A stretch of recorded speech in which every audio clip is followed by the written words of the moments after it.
It is evident that you were aware of the circumstances that led to my suspicions. I had always trusted you, but I was living with Jason. He was my friend and one of our closest companions. He had recently lost his wife, which led me to believe that you were involved in an intimate relationship with him. However, I was mistaken. I was merely providing emotional support to him, which he needed at the time. I was not engaging in sexual intercourse with him. I was merely holding his hand, hugging him, and providing physical contact to help him cope with his emotional distress. Furthermore, I was not aware that you were married to me at the time. He was devastated by the loss of his wife and was in need of support. He was your best friend, and I welcomed him into our home. However, I did not condone your actions. I believe that you should have been more aware of the consequences of your actions. Mistakes and right decisions are part of the human experience.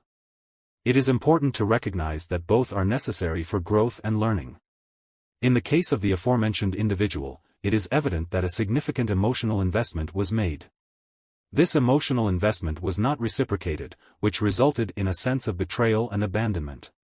It is understandable that the individual in question may have felt a sense of despair and distress. However, it is crucial to recognize that the individual's actions were not without consequence. It is also important to acknowledge that the individual in question may have been attempting to provide support and comfort. However, the manner in which this was conveyed may have been misguided and inappropriate. It is essential to recognize that the individual's actions were not without consequence. The individual, I am not leaving this house. I am unable to provide an explanation for my actions if I am not present. You have already provided an explanation for your actions, now I must decide how to proceed. Therefore, I require you to leave this house, or I will be forced to take action. Patrick, you are overreacting. There is no justification for your actions. To be upset about a good friend who was in need was understandable. All I did was help him through tough times by sleeping with him. I did not say that he was hurting, I merely tried to ease his suffering. I slept with him, and I did everything I could to help. I am not trying to belittle this, I am merely trying to explain my actions. I did something good, and you are trying to belittle it. I am going out to grab a She Bit Me, and when I returned an hour later, she was gone. I entered our domicile from the garage and discovered her seated at the kitchen table. Have you sufficiently gratified your inflated ego? Are you prepared to engage in a rational discourse? I regarded her with a hostile expression and proceeded upstairs to our bedroom. Where I observed that she had not made any effort to pack any bags or even gather her things together. I considered this to be an acceptable course of action, given that she was not intending to leave. I therefore decided that I would not remain in the house for a minute longer than necessary. I proceeded to the attic and retrieved 3 suitcases, which I proceeded to fill. I proceeded to stuff clothes into the suitcases, attempting to be both expeditious and meticulous. I was nearly finished when Marlene approached me. "What are you doing, Patrick?" she inquired, using my full name. "I'm packing," I replied. "Using my full name?" she asked, her tone indicating confusion. "Yes," I said. "I'm packing." "But you're not sleeping with our friend for 3 weeks," she countered. "I'm not sleeping with her," I said. "I'm packing." "But you're the one behaving badly," she said. "I'm not behaving badly," I said. "I'm packing." "What's not clear?" she asked. "Since you don't," I said. I was eager to leave, but she urged me to stay. We needed to work through this together. I gathered the last of the clothes that would fit and went into the main bathroom to gather my toiletries. "Patrick," I implored, "please stop acting so absurdly. Stop acting like a spoiled child. Nobody stole your toys." "No," I replied, "you gave that, much more than my, toys. I love you, Pat, you know that, but I don't belong to you. Jason needed someone to share his grief, and I was there. He's our friend, and that means nothing to us, to our marriage. He'll never be my friend again, and that means everything. The dissolution of our marriage was inevitable." I hastily packed the last bag and grabbed 2 suitcases, which I placed in the trunk of my car. Marlene followed me down the stairs, talking throughout the process. "Please stop this nonsense," she said. I see your pride is hurt, but it was really nothing. I was just helping a friend. He's one of your. Jason was my best friend. He is now deceased to me, just as his late wife Sarah was. She was similarly deceased to me. I have known Jason since we were 12 years old, when his family moved in next door to ours. He was an old friend and one of the 3 guys I usually relied on in any situation. However, this betrayal put an end to everything. The end of everything was at hand. Patty, please slow down. Talk to me. Let me explain. She followed me into the office, where I was clearing off my desk. She leaned against hers on the opposite wall. You've already made it pretty clear that there's nothing more to explain. He was sad. You slept with him. I'm leaving you. Please. Patty, I implore you to reconsider. We have always been able to resolve our differences through discussion. We are planning to start a family and have so much ahead of us. There is no need for this unnecessary drama. Everything will be okay. You will see. You love me, and I love you. My feelings for you have not changed at all. I closed my backpack and looked at her directly. The eyes, but my feelings for you have changed. Goodbye, Marlene. My lawyer will be in touch. The residual energy persisted, yet it was insufficient to assuage my distress.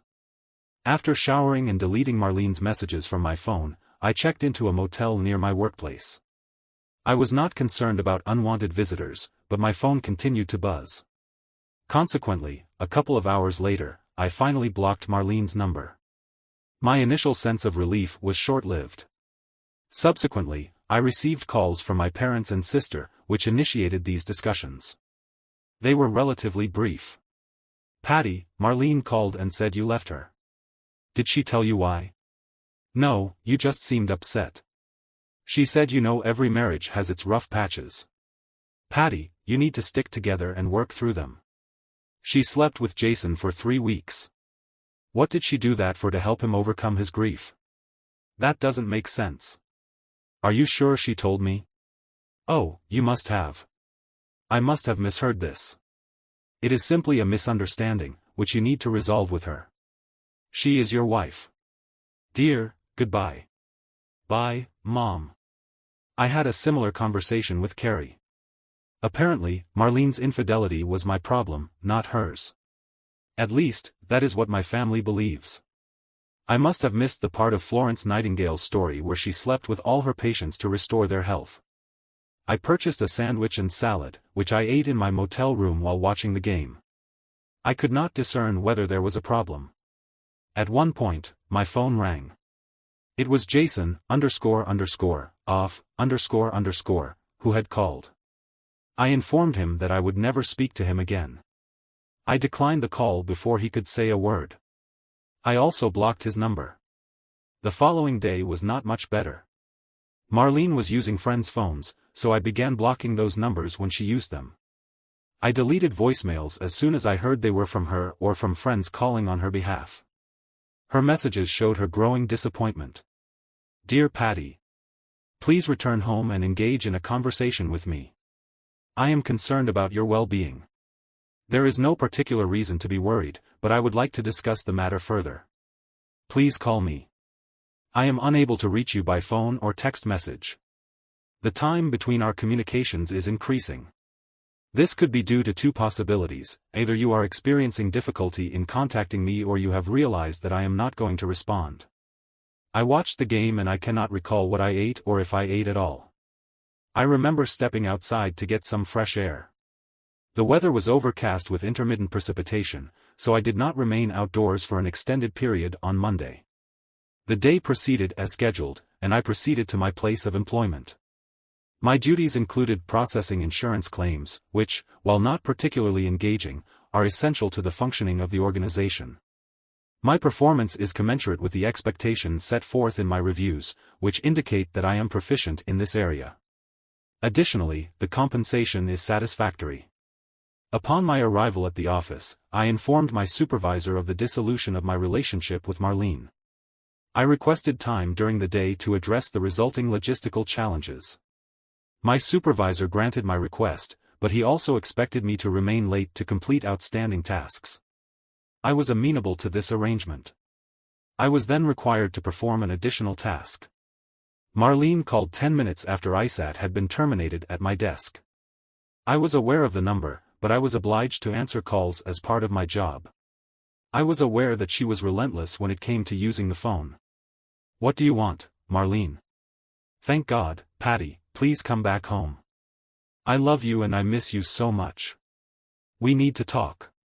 "No, we don't. You've said all I needed to hear on this matter. You just don't understand." "It didn't mean anything. I really do understand."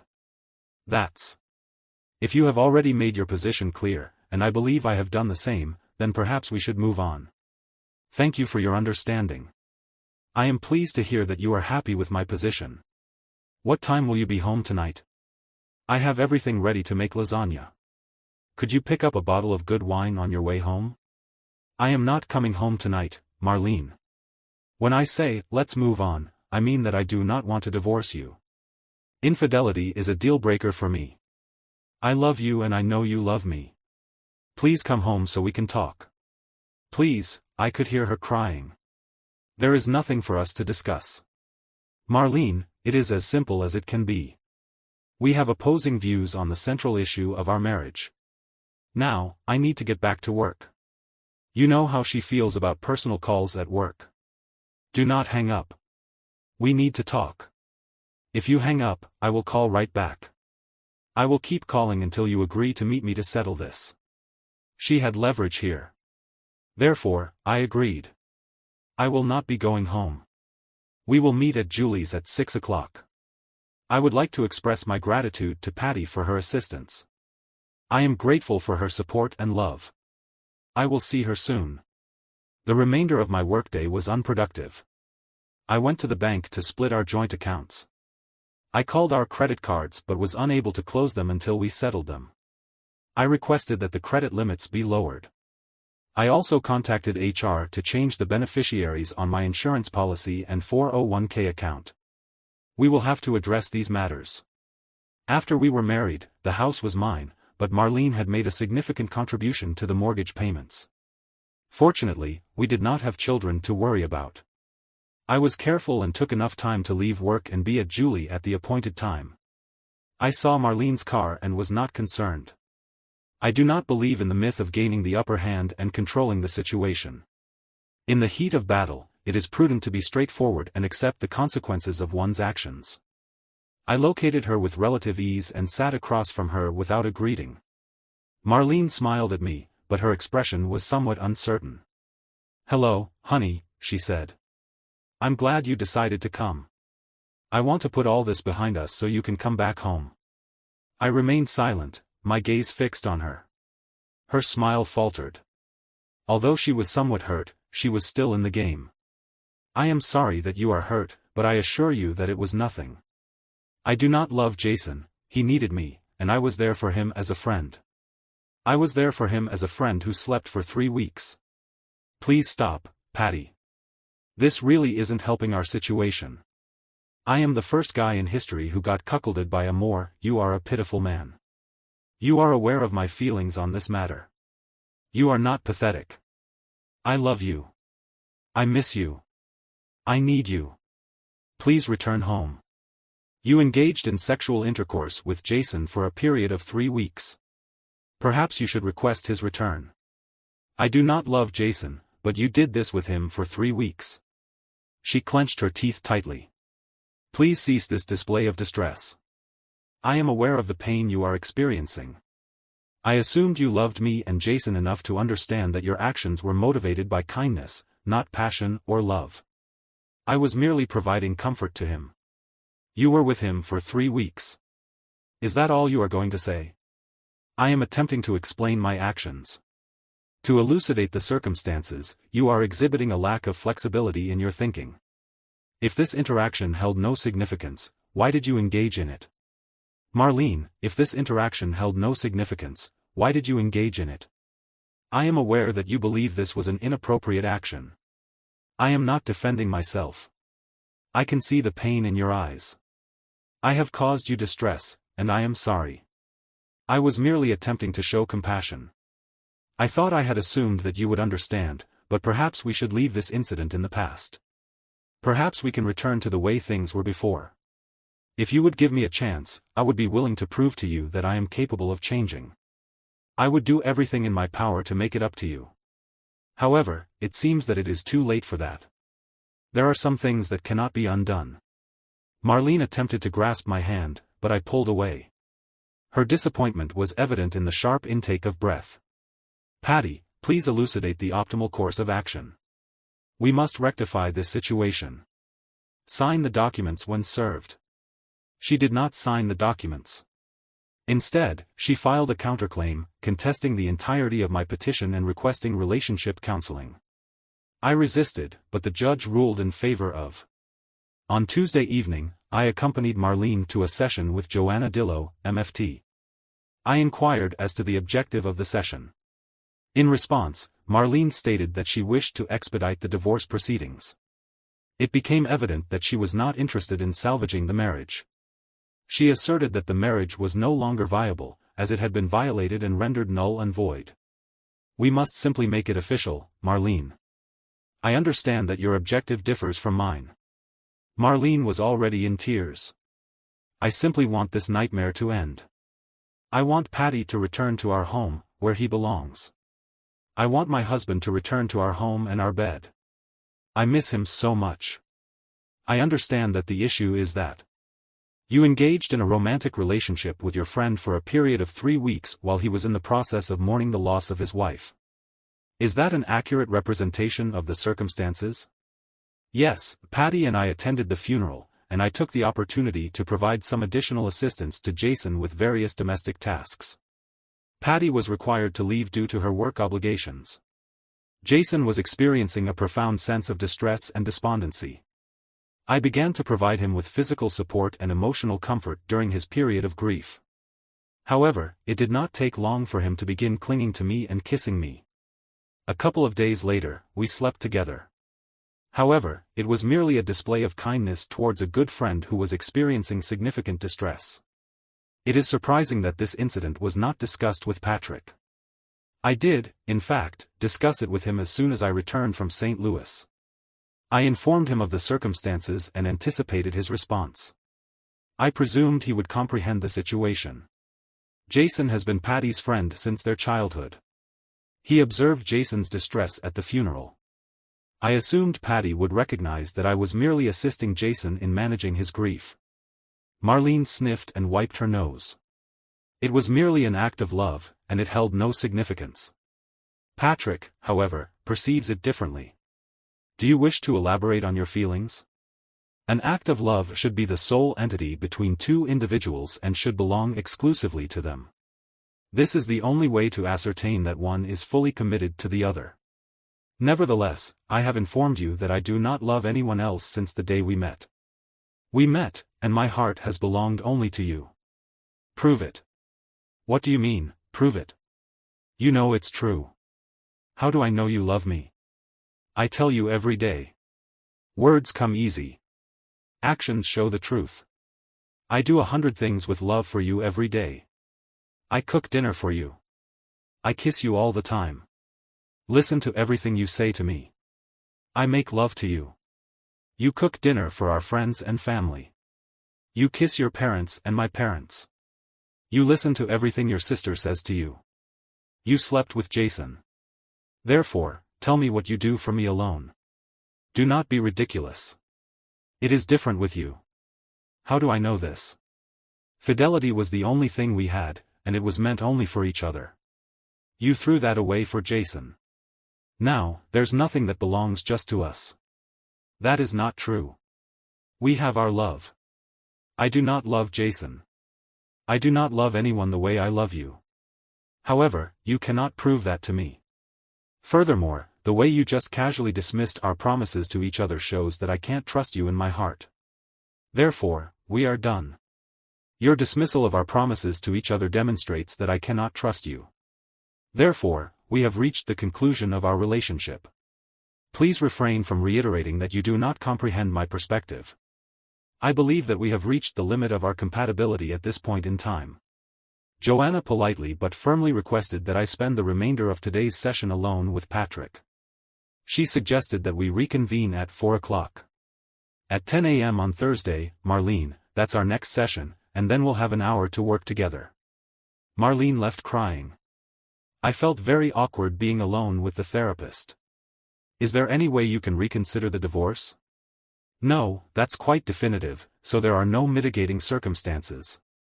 If she had been drugged, that would be a whole different story. I would have given her everything I had, then killed the person who did it. I don't know if I could forgive that, but at least maybe there would be in retrospect. She consciously chose to engage in sexual intercourse with Jason for a period of 3 weeks, spending each night in his bed as if she were his wife. This act constitutes a profound betrayal that I will never be able to overcome. Therefore, she could have simply been with Jason. She could have engaged in sexual intercourse with him, but only with you. How can you distinguish between these two scenarios? I am unsure if I can discern the difference. I am aware of my own feelings, but I am unaware of yours or anyone else's, except for what I observe. I paused. Do you know how to determine the importance of commitments? One might posit that the decision to remain in a monogamous relationship hinges on the potential sacrifices involved. The commitment to remain with a single partner for an extended period, such as 50 or 60 years, entails significant personal sacrifices. These include the willingness to forego other romantic relationships, which can lead to feelings of boredom, misunderstanding, illness, mood swings, conflicts, and other challenges that can test the limits of one's commitment. The decision to prioritize a monogamous relationship over other romantic options is a clear demonstration of one's dedication to their partner. It is a way of measuring the depth of one's love and commitment to the relationship. It is a testament to the willingness to make significant personal sacrifices for the sake of the relationship. Marlene's decision to engage in sexual intercourse with Jason demonstrated her lack of willingness to make the aforementioned sacrifice. It is evident that she was not prepared to make any significant sacrifice to rectify the situation. Had I remained married to her, I would have been compelled to defend against such betrayal on a daily basis. This is not the type of marriage I aspire to, and therefore, there is no possibility of reconciliation. While it is true that individuals can make mistakes, an act does not define a person's character. However, a mistake is a single occurrence, whereas a pattern of behavior suggests a deeper issue. A slip-up is a single action, it is not a repeated action. There is no coming back from this. Therefore, I will need to prepare Marlene for the divorce. There is no point in wasting time if one is not open to reconciliation. I was not needed on Thursday, and I understand your feelings and see how strong you are. While these feelings may persist, if you change your mind, I am willing to work with you again, either alone or with Marlene. I have not changed my mind. In fact, Marlene was inconsolable every time I saw her.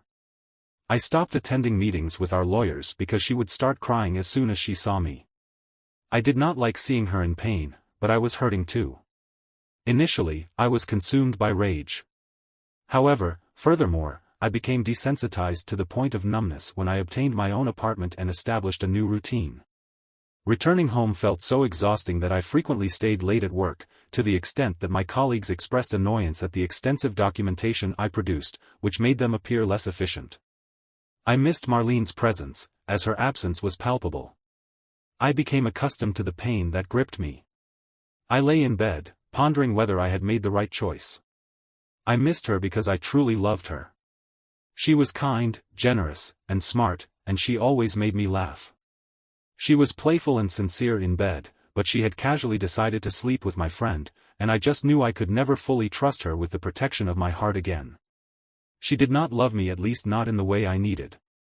The notion that I was insecure or stubborn is, of course, open to debate. However, it is clear that a marriage should be a safe haven, a place where stresses are alleviated, not concentrated. The realization that she had slept with Jason, despite my knowledge of this, caused me intense stress. The year following our divorce was, as a result, a difficult one. Marlene may have been inconsolable, but I felt crushed too. I barely went anywhere, despite the efforts of I saw my friends and colleagues infrequently, as they were reluctant to pass judgment on Marlene's actions. Consequently, I was unable to receive much support from them. I spent much of my time in my apartment, watching sports competitions and visiting XXX sites when the tension became unbearable. I sought a different kind of release. I experienced a sense of release when Jason tracked me down with the intention of apologizing. He waited for me when I returned home late from work, ensuring that there was no one around. He began by saying, "Hey buddy, I want to clear the air." However, before he could finish his sentence, I struck him with my fist, connecting with his ear. We were approximately the same height, and neither of us had much experience in fights. However, I was fueled by rage, and I proceeded to beat him. I departed the area with 2 black eyes, a broken nose, a swollen jaw, and several bruises across my opponent's body.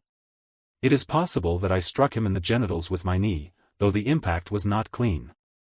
After that, I made a couple of trips to St. Louis. Jason had always been a car enthusiast. He was unfortunate to have his M3 completely wrecked while he was at it. On a Monday night, I was at a bar watching football. All the windows and mirrors were smashed, the paint was deeply scratched from nose to tail, the body was heavily dented, the tires SL flashed, and the interior was spray-painted bright red. His insurance covered most of the damage, and he used the payout to buy a used Porsche.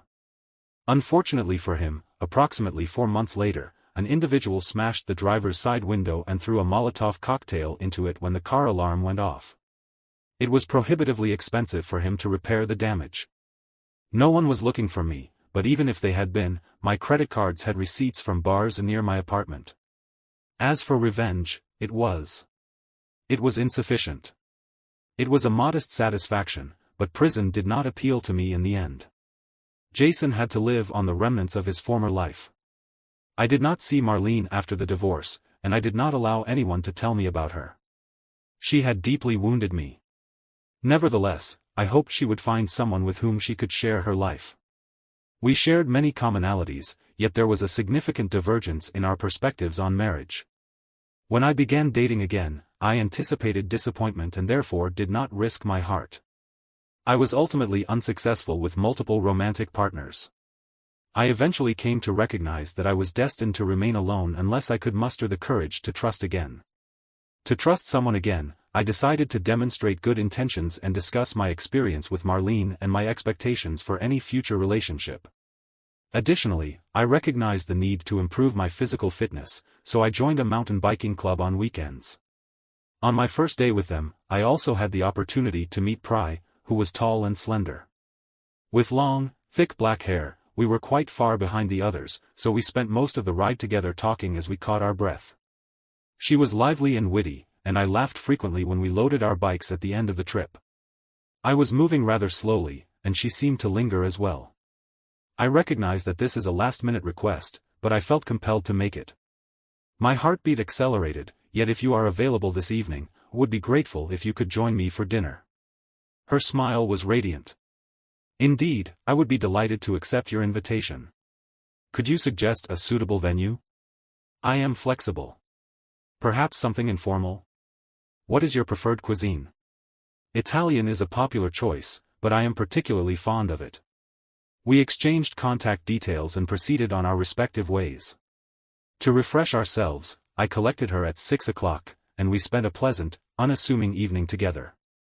I received a warm embrace and a brief kiss, which was more than I anticipated, and I returned home in a contented state. After that, we began seeing each other on a regular basis. I was forthcoming with her about my separation from Marlene, and I learned that we had both been in relationships that had soured due to infidelity on 2 previous occasions. As a result, we were both somewhat reserved. We did not engage in any form of physical intimacy for a period of 4 months. On that occasion, we were both naked and partially undressed, having just enjoyed a period of mutual pleasure. I then pulled back and kissed her, looking into her eyes, which were shining with a dark lust. I asked her whether she was willing to take the relationship further. The initial step was to establish exclusivity in the relationship. I initiated this by kissing her, and she reciprocated. I found this to be an appealing aspect of the relationship. She was an enthusiastic lover, passionate and vocal. After 4 months, we moved in together. During this time, I found her to be warm, generous, and down to earth. I was straightforward and honest in my communication. She was organized but flexible enough, and I was able to comprehend her perspective well. We were highly compatible, yet distinct enough to maintain a sense of variety in our relationship. In addition to our shared interests in biking and Italian food, we also enjoyed watching action movies. However, I was unfamiliar with her quilting hobby, and my passion for curling initially seemed incomprehensible to her. We both engaged in watching. I was more inclined to support the athletes, whereas she favored the actresses. I endeavored to be transparent about my thoughts and actions, taking each step with great care. Priya reciprocated in kind, and we never had any significant disagreements. Disputes were resolved before they escalated into issues. Our close relationship was built on mutual trust. Absolute transparency and openness fostered trust, which in turn enabled us to communicate effectively. On occasion, I found myself regretting not communicating more effectively during my marriage to Marlene. This regret may have contributed to the failure of our marriage, but I also recognized that I was not entirely blameless. I assumed that we shared the same expectations regarding monogamy, but perhaps we did not. She shared this belief. We were caught off guard by the situation, and I wonder if we could have avoided all this unpleasant history if we had talked earlier. However, we did not, and as a result, we caused each other pain, which we will both have to live with in the future. This experience made me, I believe, a much better partner for PRA. Ultimately, this experience led us to the altar and to a completely fulfilling marriage. Our son, Siddharth, was born 3 years after we got married, and almost 2 years later, our daughter, Fia, was born. As an Indian-Irish mix is not a common occurrence, we are quite unique. The first rule of our marriage is that fidelity is of the utmost importance.